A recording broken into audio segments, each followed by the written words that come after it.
welcome.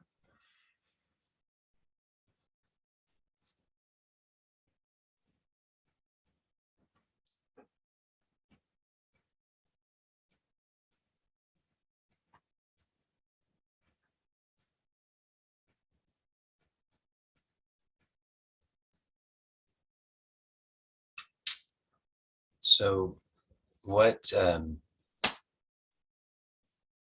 the intention, purpose of these meetings, well, it's in the name, believe it or not. So relax into health, wealth, and happiness. So just take a moment right now and notice what your understanding, okay, so your reaction is to that, just at a first blush. So don't analyze it or anything, but just notice, just when you hear that phrase, relax into health, wealth, and happiness, it provokes something. So just notice that. So again, relax into health, wealth, and happiness. It's just a noticing. You're just noticing what your conditioned reaction to that is. So you're understanding at the intellectual level, or at a feeling level, or at an experiential level. There's an understanding. Now that understanding is incomplete or limited. That's the nature of it, because it's of the mind, and the mind, understand, the mind isn't bad. It's not our enemy. It's just that we have to understand its nature. So its nature is that it is polarized and dualistic. So it's all about this versus that. See, that's the way that the mind works. So the understanding of the mind is, we say day. And how do you understand day?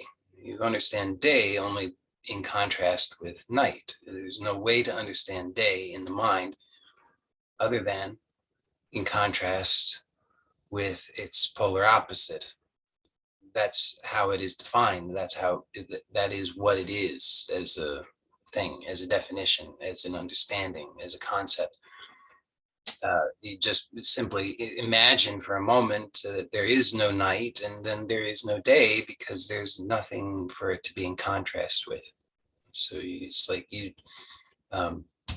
can't notice what it is that, well, let me rephrase that. You cannot grasp with the mind what has no opposite. So now again, I'll say this phrase and just notice the understanding, what the feeling or the thought or the image or whatever is provoked by this phrase. Relax into health, wealth, and happiness. So you just notice whatever it is that you notice about that.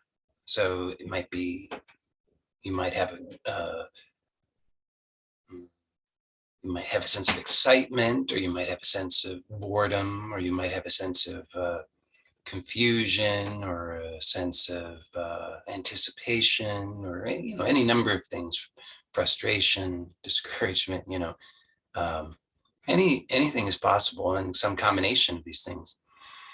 But just notice that then these are all actually references to some other notions of some past experiences, or what we conceive of as past experiences, but they're all concepts. So notice that, how do you know what this reaction is? How do you know if it's that you enjoy it, or it's excitement or enthusiasm or anticipation, versus depression or disappointment or whatever? How do you know that? How do you make that assessment that it's this and not that? And you see that it's all reference to some other experience. Well, if this leaves you feeling a little bit overwhelmed or confused or disoriented and whatever, something of that nature, something with that kind of a little bit of that flavor to it, then that's good because that's what it is intended to do. Because now what we're really wanting to see is the truth of what this is pointing to. So we're seeing that I have some idea, I have some preconception, and this preconception colors profoundly the everything, my the way that I react, what I perceive, how I interpret. Everything is uh, colored very, very profoundly by this condition. So if we're blind to the conditioning or ignorant of it, then it's still there, but we are entangled in it. And if we're entangled in it, well, it's like I know it's the only so there's a story, and I've told it before, so it's not like going to be shocking or anything, but it's considered politically incorrect now. I think because people think it has like racial undertones. So please understand that it's not like that.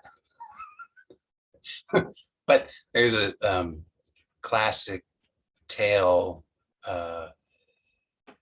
from the American South. It's of Brer Rabbit and the Tar Baby, and so Brer Rabbit is has some ongoing issues with Brer Fox, I think, and I may be mangling the story, but uh, he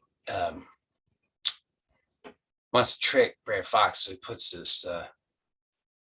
I could have it all mistaken. It doesn't really matter, to be honest. But there's the main part of the story is this: he puts a um, uh, figure made of whatever straw or something covered in tar on the path, and as Brer Fox comes along, Brer Rabbit is hiding behind the bush, and he says, "You know, you're the stupidest thing I ever saw." And the fox looks, "What? Who? What, you talking to me?"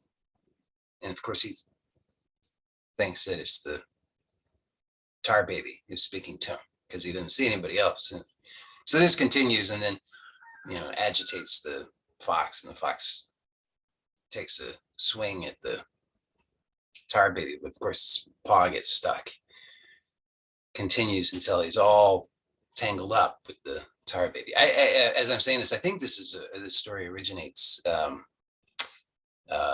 There's and I don't know where this is, somewhere in Africa, but I don't know specifically. But there's a trickster character who's a spider character, Spider Man.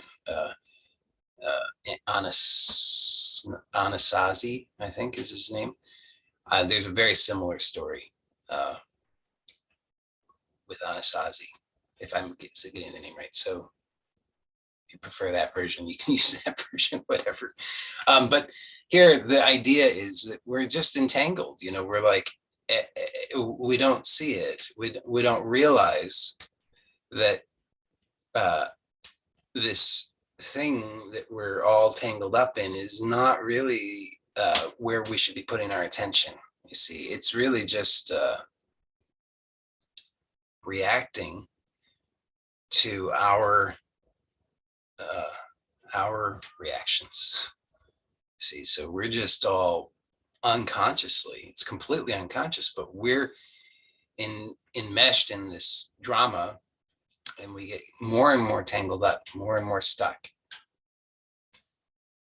because we don't recognize what's going on. So we want to now see what's going on. We want to see that all of these reactions are simply based upon the conditioning. And as long as and this for better or for worse. So understand that all I'm talking about is the conditioning. The conditioning can serve us or not.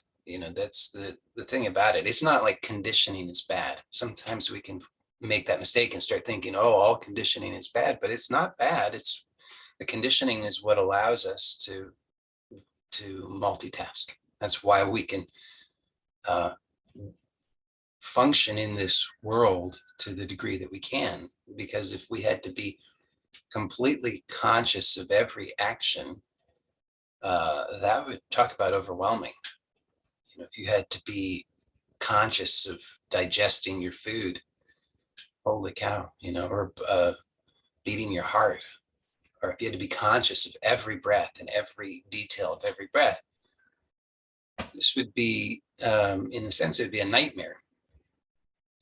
But on the other hand, you see so many of these things, we've got the conditioning that is maybe not ideal, but unfortunately, because it's unconscious, we now are making the mistake. You see, like we've misplaced. Now we think that this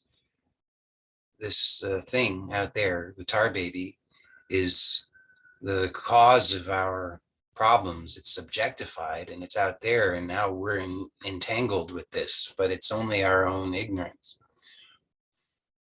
So we want to see this for better or for worse. We just want to see the process, because in discovering the process, what happens is we now are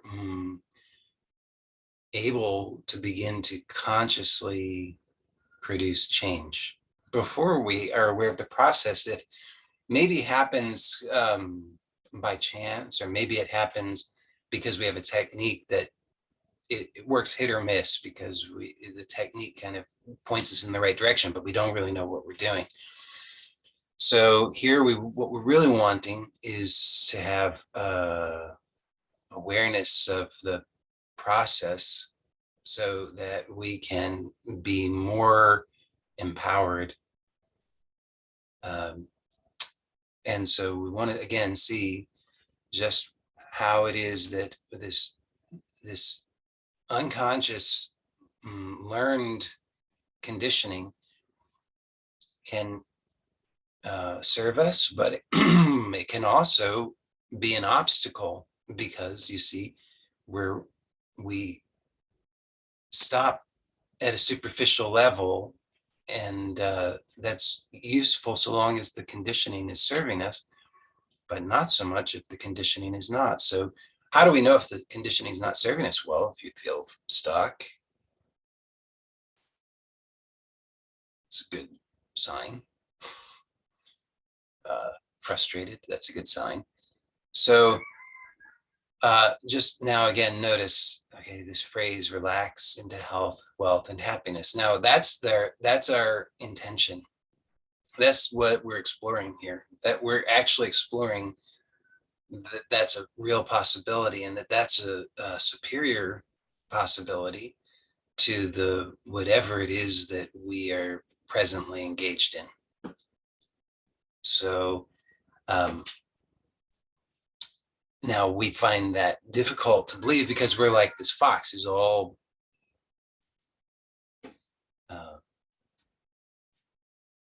bound up with the tar. So we find ourselves in this mess, right? We find this is the circumstances we find ourselves in. They're kind of messy, maybe uncomfortable, unpleasant. So we've got ourselves into this situation. We're all bound up, and we keep making the mistake, though. So I didn't tell the story well, but it doesn't really matter. I think you get the idea. Imagine now, this fox at first totally free, right? Not at all entangled with this tar baby, but then gets one paw stuck. Now this is bad, right? One paw stuck, that's bad. But notice what then the fox does, tries to free himself. Now he gets his other paw stuck. So he's got two paws stuck now. So is he better off or worse off? Well, clearly worse off. But he was trying to free himself. Maybe he's just trying to let the tar baby know that who's boss. But, anyway, he's trying to free himself and he gets more stuck. Now he makes the same mistake again. He's got four paws, and the third paw gets stuck. Fourth paw gets stuck. Now what's he going to do? Now he's really stuck. Now this is the situation we find ourselves in, is here. We're very stuck. And what do we do? If we consult the mind says, well, I'm very stuck. I have to try to get unstuck. Well, how does one try to get unstuck? See the process that's going on. So you perceive, maybe rightly, that you're stuck. In a sense, it's right. And in another sense, in a deeper sense, it's not true at all. This is what we really want to discover. So yes, at a superficial level, I am stuck. This is true at a superficial level. So we can say there are multiple levels. At the superficial level, it's true. We don't need to deny that that's a reality at the superficial level. But fortunately, that's not the only level. And it's not the supreme level. So it's relatively less powerful. So that's our saving grace. That's the good news. But at this superficial level, yes, we're stuck. And in fact, we're very badly stuck.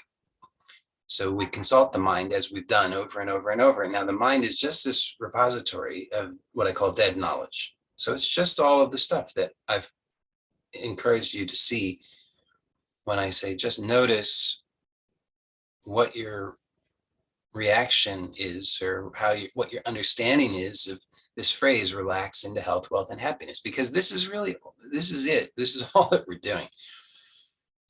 And that can seem like it. You notice that we tend to just gloss over that, right? How often in these meetings do you really deeply contemplate the true significance of the title of the meeting? Probably not that much. So we're overcomplicating it, myself included, overcomplicating it. But now we want to see how it really is simple. So we are already overly complicated. We need to simplify. So we see where we're overcomplicating. So if we come right back to the start, this is just the title, Relax into Health, Wealth, and Happiness. That's just the starting point.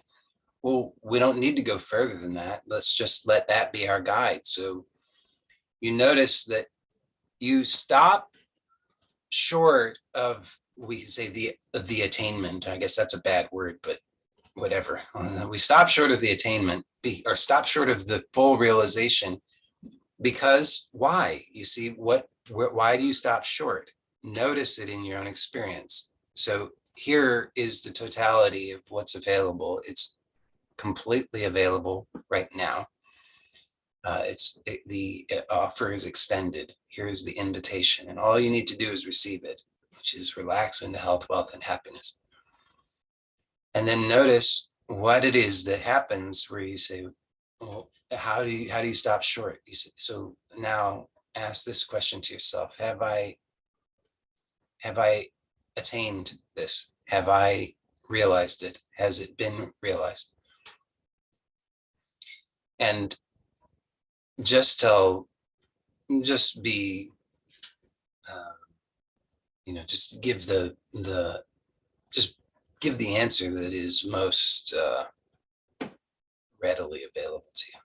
So without doing mental gymnastics or trying to get the right answer, just say, what is your answer to that? Have you attained that? Is that realized now? And chances are you say no. Okay, so now we want to see what's happening. So here the invitation is: relax into health, wealth, and happiness. And then if you look you ask yourself, have I attained it? Have I realized this? Have I fully accepted this invitation? Is this known now? Chances are, of course, I mean, hope maybe for some of you, the truthful answer is yes, it is clearly realized now, and that's wonderful. So in that case, congratulations. But for the majority of us, what we will find is that we say, no, I haven't realized it. I still am stuck. Okay, so now we want to see, again, the process. So what's happening? We want to see what we're doing because we're making the effort. Notice the fox. So bizarre that I'm going to use this story as the metaphor today, but whatever. The fox is doing something. You see, if the fox doesn't do anything, so the fox is walking along, there's a tar baby, inanimate, insentient, in the path, and the fox hears these words that are meant to be provocative, but if that's all that happens, then there's no problem. You see, the fox is not stuck. It's only the fox's own doing. So it's the doing that promotes the stuckness. So we need to be aware of the doing. Now, normally we're not aware of it. We think that it's just happening to us, even though it's like what we normally call ourselves, right? You normally call yourself your thoughts and your feelings and all of that. But then we make this exception. Normally we say, oh, I am my thoughts and my feelings. That's who I am. That's, if I have good feelings, I'm happy. And if I have bad feelings, I'm unhappy. But then we make this exception conveniently in these moments where we say, I'm a victim of my feelings. I'm a victim of my thoughts. They're just happening to me. But we need to, it seems that way because they're unconscious. It's the conditioning that's occurring. But actually slow it down and you see what's happening. So just like this fox, there's a provocation and then there's a reaction. That reaction is being done by who? Is somebody other than the fox doing it? No, it's the fox doing it. So to the extent that we can say that you are your thoughts and feelings and so forth, you are doing them. That's an enormous revelation in and of itself. So we want to see that. You want to see that here in this instant right now. So that there's a setup. Okay, the setup is I'm about to say something. So now you're attentive. I'm about to say something. It's going to be something useful and important. So now you're wanting to know what it is. So in this moment now, prior to the saying of it, you're simply aware. There's an openness. There's a receptivity, not a reactivity, you see. Receptivity, not reactivity. So just notice that. Notice that here in this one moment, as I'm about to say something important to you, something useful and valuable, notice this quality of what's here. There's an openness, simply awareness and attentiveness in an open way. Okay, so then here's what I'm going to say to you, which is of great use to you. Relax into health, wealth. And notice you've already tuned out. You're not present to what's happening, actually. You're not present to what's being offered. Instead, you've already tuned out because you say, I already know. You're anticipating. I already know. You know what I'm going to say. I don't have to say it. You already know. But notice how your attention goes from being this wide open receptivity. It goes to this closed, contracted, already full, already know. this isn't for me because I already know, I already have this. So it tunes out, checks out. I don't even have to say, if I just say relax, you've already tuned out because you say, oh, I already know what he's going to say. Into health, wealth, and happiness, blah, blah, blah. Who cares? You see?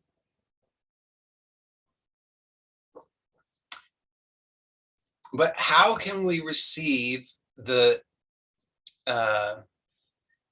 the real gift that's offered here if we've closed down?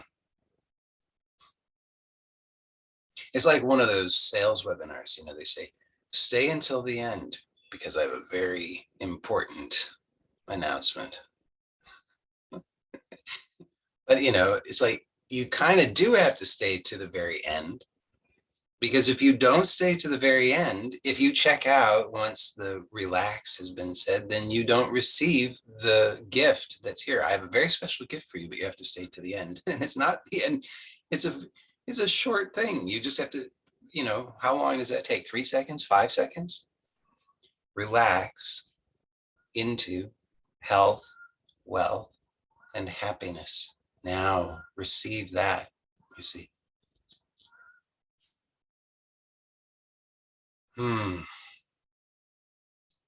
So when you receive that, then you notice in this instant of receiving, it's the same actually as the moment of prep.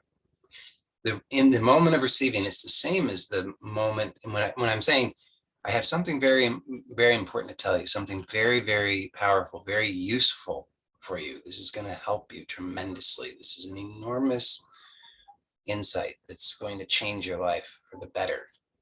See, in this moment prior, where there's the setup, now you're here. Okay.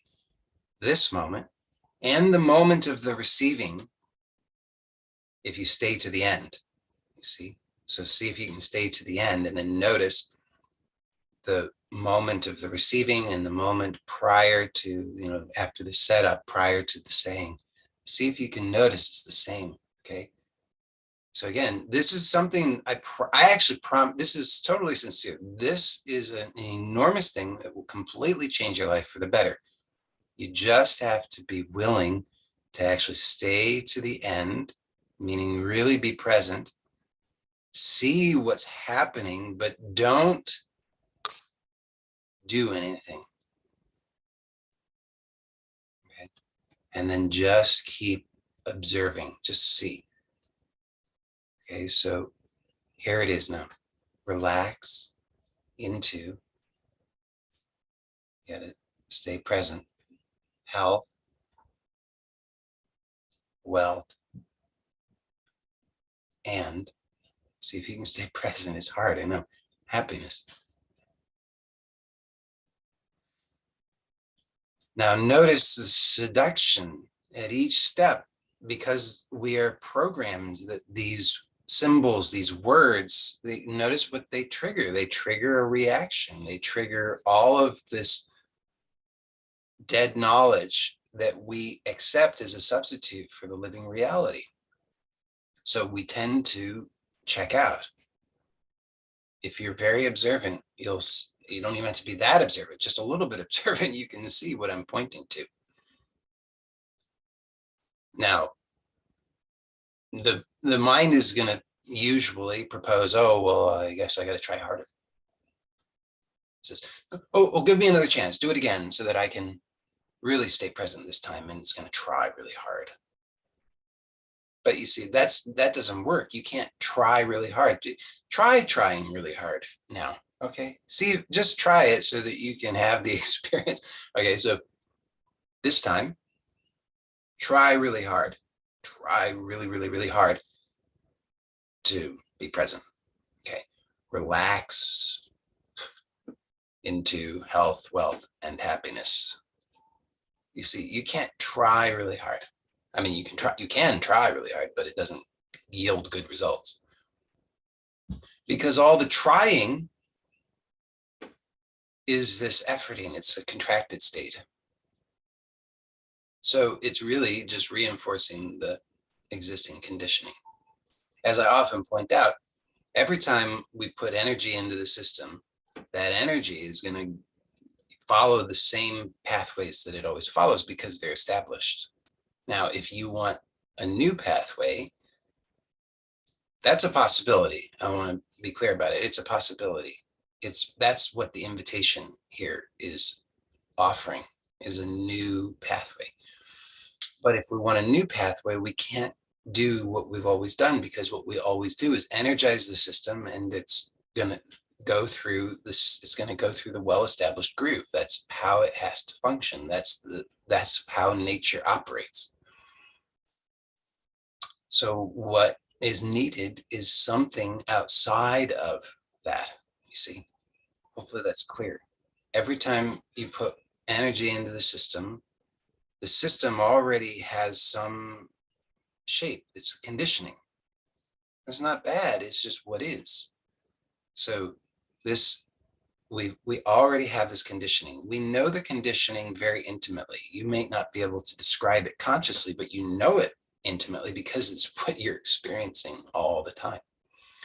And it's what gives rise to this frustration and the sense of stuckness, because you know I'm not pleased about this, but every time you try to do something about it, you're like that fox. You've got another paw stuck in the tar. So this is just, you see, the situation. But the good news is that here, what's available is something truly new. And in order to receive that gift, all that's necessary is just the willingness to stay to the end. And in order to do that, what's necessary, you see, is just actually to take the instruction as it's given, not as we think we understand it. Okay. So relax into health, wealth, and happiness. Now, if you start to catch the sense of it, you get a little, you kind of, it's like, well, something new. Now, you might have the habit of, you go back to the mind, this repository of all the dead knowledge, and you're comparing it and you're saying, did I do it right? Is this working? Well, now what's happening is you, again, putting energy into the existing system, and you're going to get the reliable output, because you put it in, it goes through the same pathway every time. You know, if you don't believe me, keep trying it out, but just be conscious of it, and you'll see it does the same thing every time. You'll believe that it's different. I still fall for that. It's amazing. This is why, you know, we can't. I told the story recently about Narada and Krishna, and Narada wants to know. He says, Krishna, I want you to show me the power of Maya. I won't retell the whole story here, but you know, it's just, the point is Maya, which is the illusion, is unthinkably powerful, and you know, like in an instant, this enormity of creation opens up in a way that you could not have predicted, and that totally seduces you, and you completely deluded. So it's very, very powerful. And if we don't respect that, then what are we doing? We're just falling back into the same delusion. So it's very powerful, very, very, very, very, very powerful. And we want to be very respectful of that. But the good news is that, in a sense, what is more powerful, which is what Krishna is. Okay, so Krishna is Krishna is the, who can, is the, in the divine play, we say that, there's there's Krishna and who's Krishna's Radha? I don't know. Who's Krishna's consort? Shiva and Shakti. So, the Shiva is um, the only one or Krishna is the only one who can, who is outside of, in a sense, the Maya or Leela. So the only one, Shiva is often, there's a form of Shiva that's I think it's called the Nataraja, which is you often see these figurines where there's this circle, and then inside is a form of Shiva dancing, and so he's like the cosmic dancer, and only pure consciousness is, in a sense, it can be the dancer, because only that is not the dance. See, but of course, the dancer and the dance are one. This is the greater realization.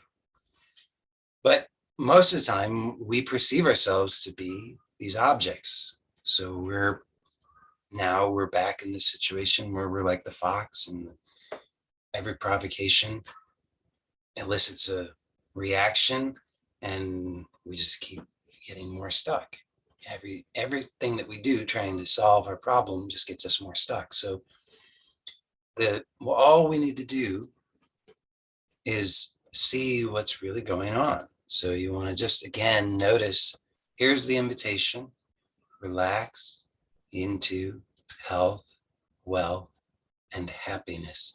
So notice now, hopefully, you have a different experience of it. Do you notice that? It's a fascinating thing. It really is really fascinating. I don't know what else to call it. It's wonderful, because you see the mind, which is just this repository of dead knowledge. It says, I've heard this before, I already know it. Why do I need to do this again? Relax into health, wealth, and happiness. This is stupid. I already know it. Been there, done that, got it. I've aced that lesson, it says. Need another one. But see, then another one isn't. They're all just pointing to the same thing. If you didn't get this one, why are you going to get that one? Stay with this one. So that's what the reaction is. The reaction is, I already know it. This is, give me something new, something novel, something interesting, something that I can have hope in. But the mistake that's being made over and over and over and over and over and over and over and over and over is that we keep on believing that. And then we miss, because we're not staying to the end. You see, that's it, is just to stay to the end. What do I mean by that? In case it's not clear, what I mean is, don't check out. You notice how quickly this thing it's like a steel trap. It wants to just snap shut. There's so much tension in it, and it's so much discomfort, and it just wants to snap shut. Why? Because this thing, that's not even a thing, but we're imagining this thing, that's the mind, it doesn't even exist. It is only that snapping shut. So there's a tremendous danger to the mind, which is that it can be found out. Anytime that there's not that snapping shut, then the jig is up, in a sense. If anybody cares to look, you realize, wait, there's nothing there, except that there is, we could say something here, but it's not that. It's not what I thought it was, see?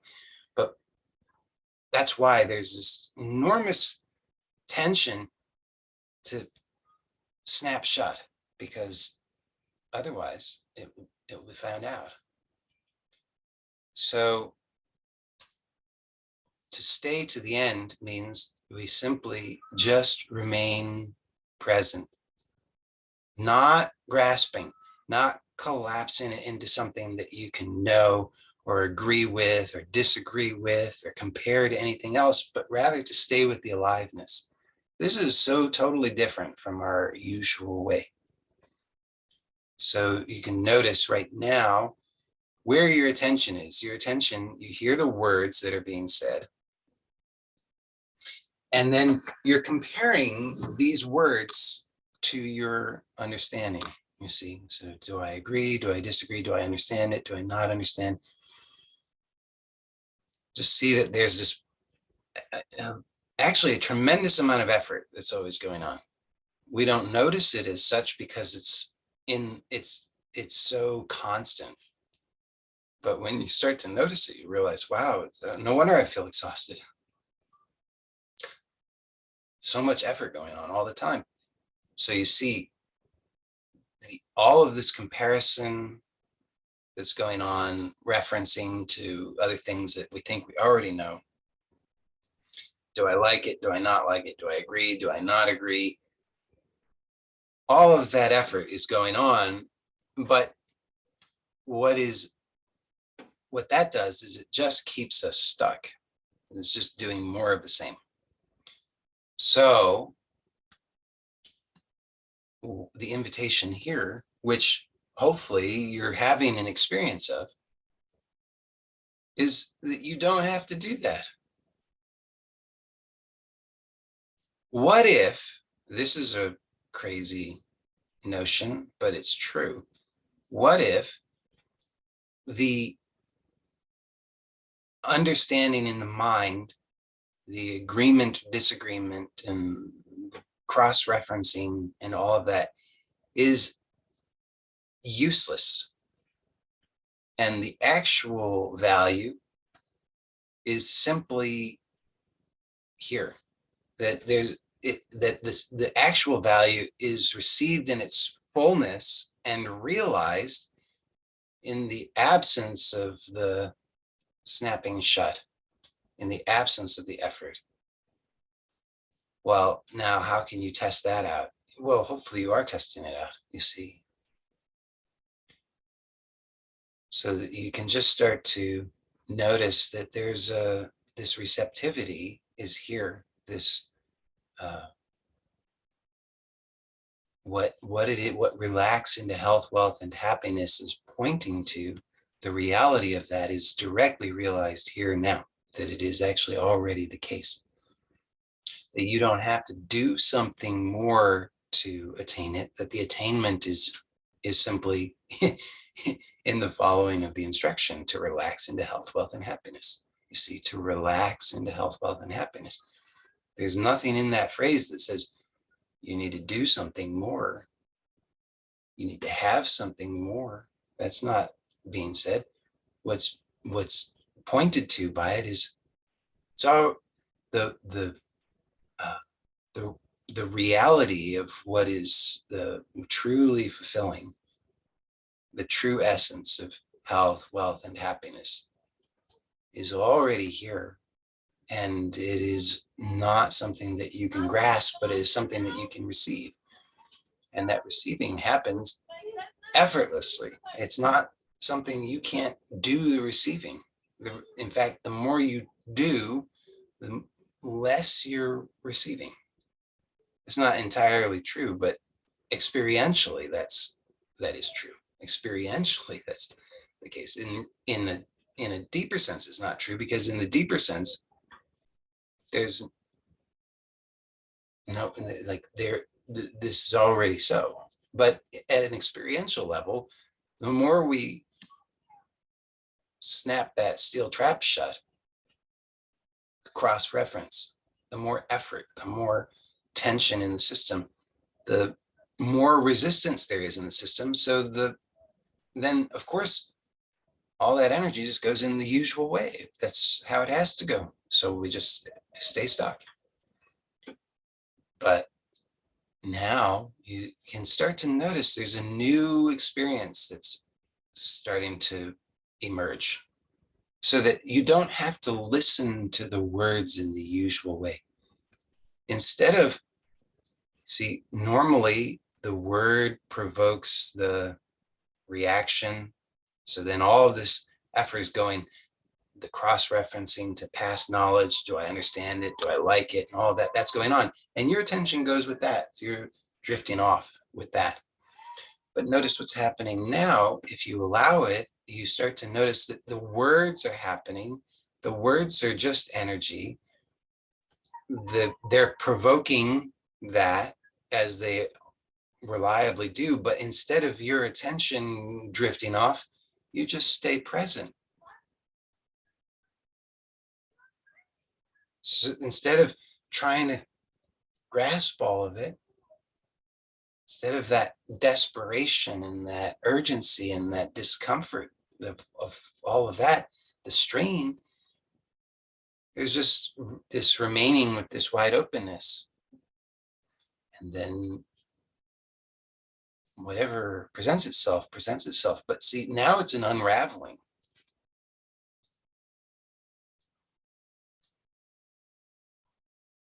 Before, the other way, we're just, it's like it's unraveled, but we're collecting it all up. We chase after it. We collect them all up and put them back in. But see, what's being unraveled or released is that stuckness, the conditioning that has been non-supportive, unpleasant. So it's being released. Why chase after it and try to collect it up again? Let it be released. And that's what's available now. So maybe, hopefully, you can see what's being pointed to in your direct experience. It's very, very simple. It's the simplest thing. You don't have to get it. It's just happening if you allow it. It's simply, you just allow, notice these words. Notice now you can start to hear the words in a new way. Notice that the words are just sounds. They're not what we think they are. We think that they're objects. We think that they are things. And we think that that's true because that sound provokes this reaction. And that reaction is this thing that we say, that's how I know that it's real, because I feel it and I sense it and I see it. So it seems like there's something very real there. But now notice that as you just relax into health, wealth, and happiness, you just notice this openness of awareness that is simply allowing all that is. And you start to perceive it more clearly, that you see or perceive that it's just simply this energy. It's just energy just happening. So this words are just energy, obviously. You can even start to notice the words, they stop making so much sense. It's like that Talking Heads album. They stop making sense. You can't force them to stop making sense, but you can open and let them stop making sense. So now you're seeing even more clearly exactly what I've been pointing to, you see, as the words cease to make sense. All of a sudden, in a way, everything makes more sense, because now there's a kind of opening, there's a wholeness, there's a greater truth revealing itself. And notice it's emerging, it's becoming clearer, but it's not new, it's not created, it's here. You can't grasp it. If you try to grasp it, it vanishes, ready to go.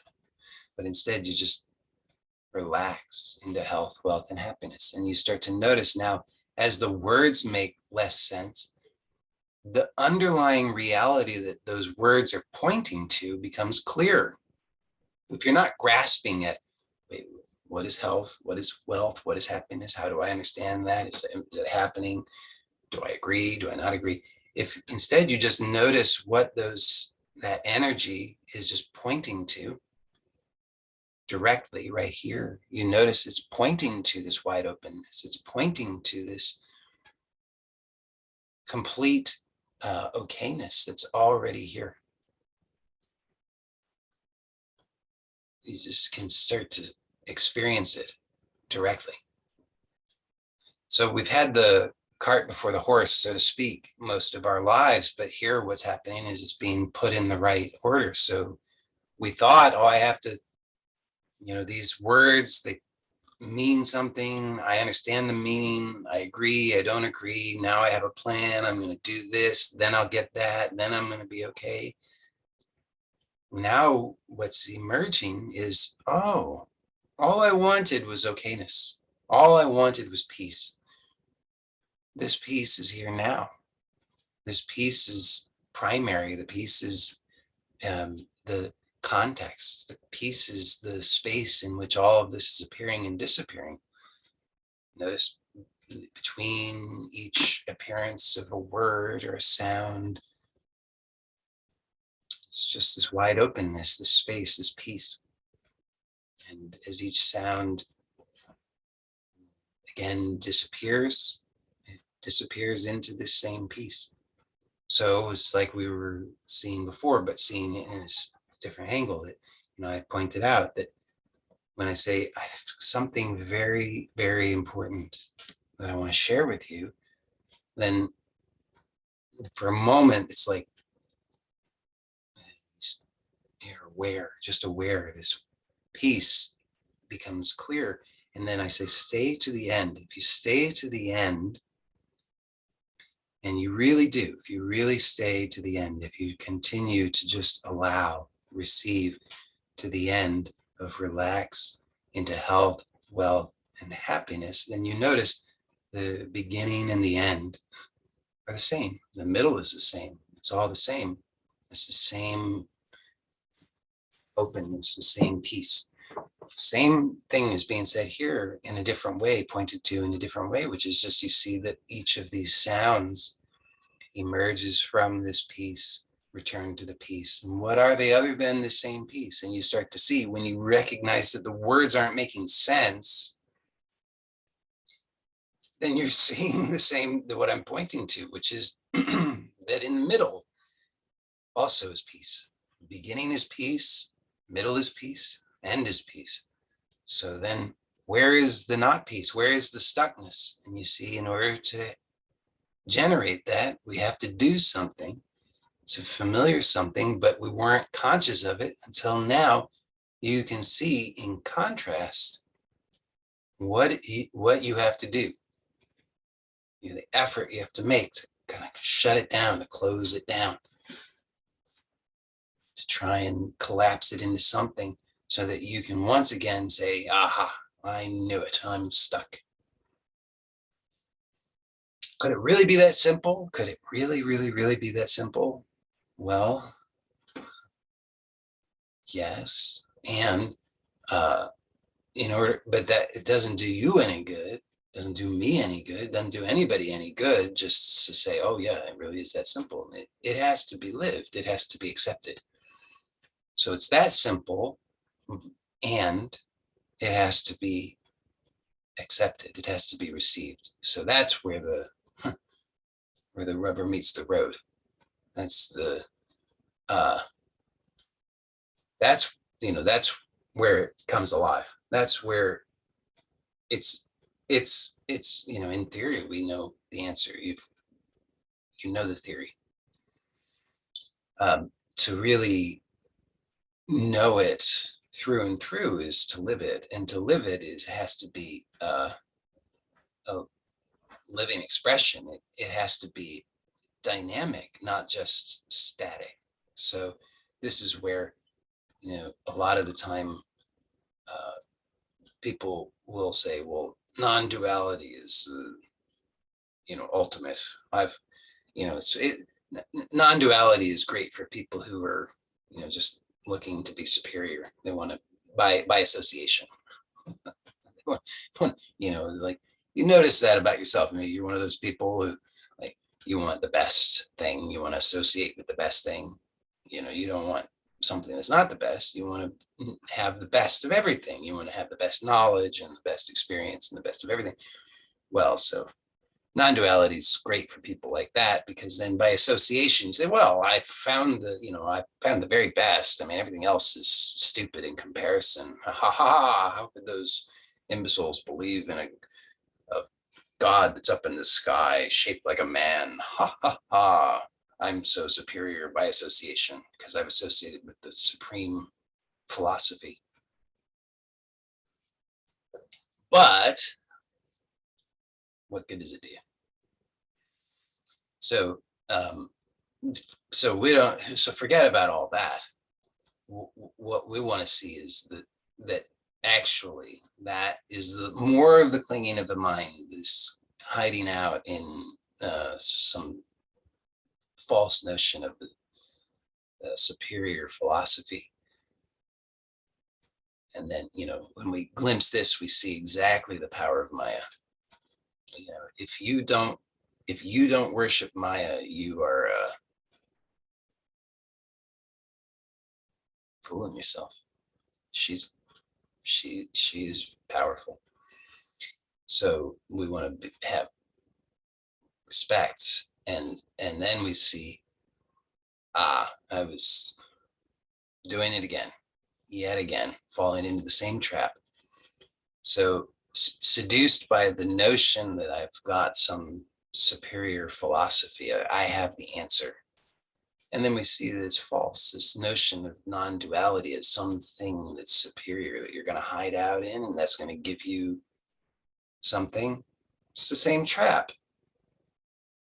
So the reality of it is it has to be lived. It has to be dynamic. It's not merely static. It's not, this, anybody can repeat something that they read that Nisargadatta said, and you can think that you understand it, but hopefully you see from today's exploration that thinking you understand it is worthless, worse than worthless. It's what keeps you stuck.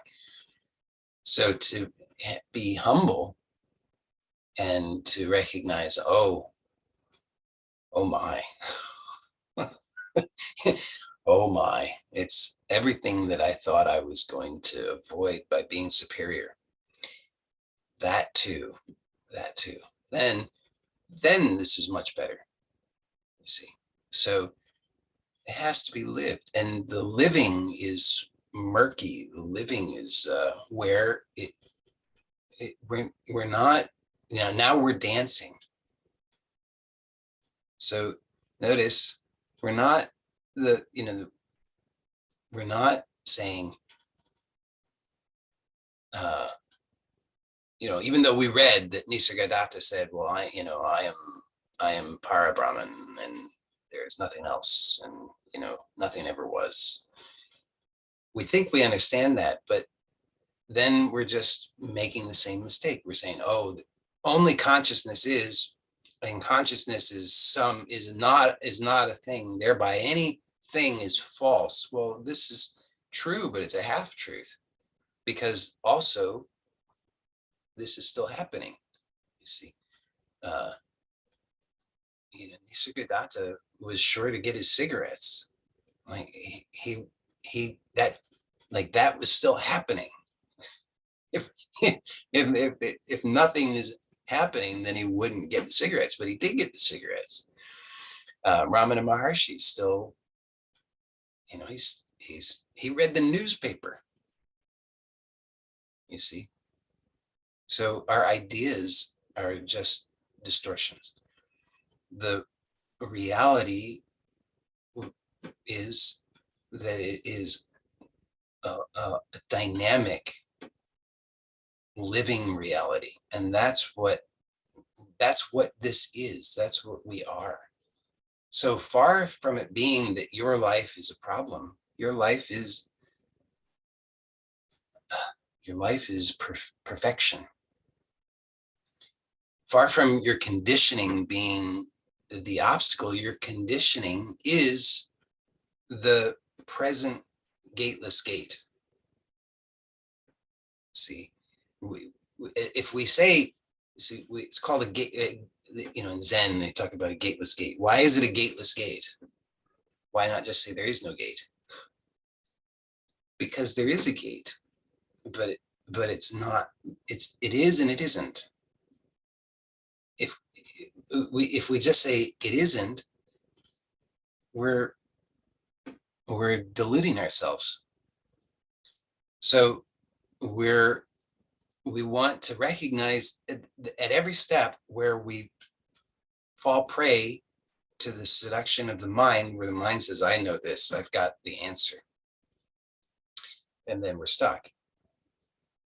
And we want to see that all of the falsity of that, and it kind of boils down to some simple things, which I've pointed out, like my life is a problem. My life is the obstacle.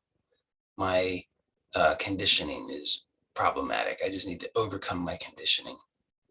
But see, that's all this progressive sort of thing, which will never end. You'll never get there. It will never be enough. It'll never be pure enough. It's like, polishing the mirror idea. It's like, fine and good, polish the mirror. I mean, by all means, but it's not, you'll never be polished enough. So it's both. And we just are to be awake and just see what is happening. And then this becomes clear that, oh, my life is perfect. My conditioning is the gateless gate. My conditioning is the perfect vehicle for this revelation now of the totality now expressed. Wow, that sounds all like a bunch of gobbledygook, but it's like you see what it's pointing to right now, and then you don't need the gobbledygook, you don't need the words, you don't need the concepts. There's just this unconditional peace that's here now. So how is it lived? How is it lived? Well, as you probably know, I've been inviting us to explore together for some time now this peace inquiry, which is a method, I suppose, of exploring this, of discovering this, of allowing it to be enlivened.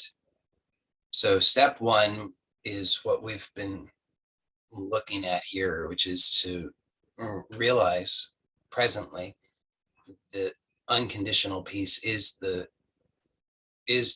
primary truth now, that you don't have to go looking for it. It's just in the absence of the effort right now. This is obvious just for an instant. So don't try to hold on to it, because of course, if anything that I've pointed to today makes sense at all or is sunk in, then that will make sense. If you try, then you're just going to come up with the same thing, the same stuckness as ever. But if you cease trying for a moment, just for one moment, don't worry about the next moment. Don't worry if it seems like the next moment there's grasping. Doesn't matter. In this one instant, you just make no effort, and then you just see what's here, this wide openness, this perfection, this infinity. This has to be glimpsed directly, known directly, and it's not hard. It's very, very simple, very easy. It's the easiest thing. So just don't make any effort for half a second, and here it is, just perfectly obvious. I am unconditional peace.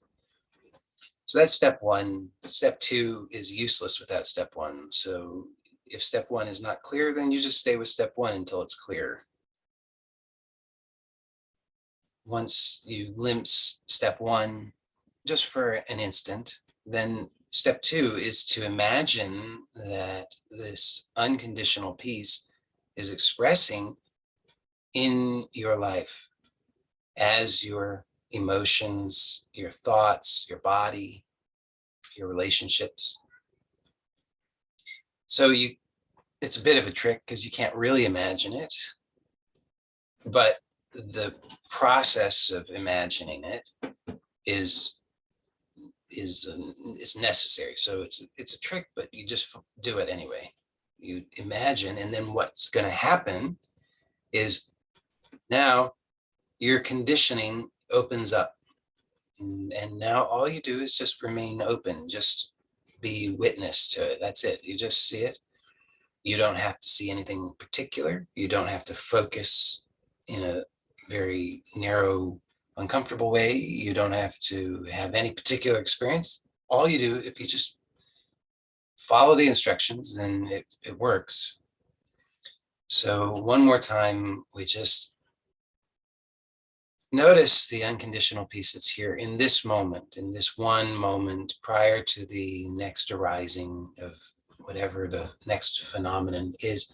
Just one instant now, we notice that here is this wide openness, this perfection, this unconditional peace that I am. And then step two is you imagine that this unconditional peace is expressing as your body, your mind, your emotions, and your relationships, as your life. And that's it. You don't have to think that it's working. You don't have to have a particular experience. You just invite that, explore that in an open way. And you just see whatever is here, whether you're consciously registering it or not, it doesn't matter. You just noticing whatever you notice, big, small, good, bad, it doesn't matter. And then notice that what happens is that at least just a little bit, there's some newness in the sense that you you can stay to the end, that you can stay to the end. You can be here without being seduced, lost in the all the imagination, that you're actually just present and seeing it all and aware of this unmoving presence that you are. Not because you need to force yourself to identify as that. Don't make any effort. It's not like that. It's to allow the realization of the full integration of it. It really is integrated. There's only one. There's oneness is the truth. Shiva and Shakti are one. The dance and the dancer are one. So it's no force. Just be gentle. Just allow, and you see it does its magic. It really does. You just keep relaxing into health, wealth, and happiness, and you'll see that's not just like a bait and switch. It's real. It's true. It emerges at all levels. Please understand that that's very true. This health, wealth, and happiness is not just like a trick.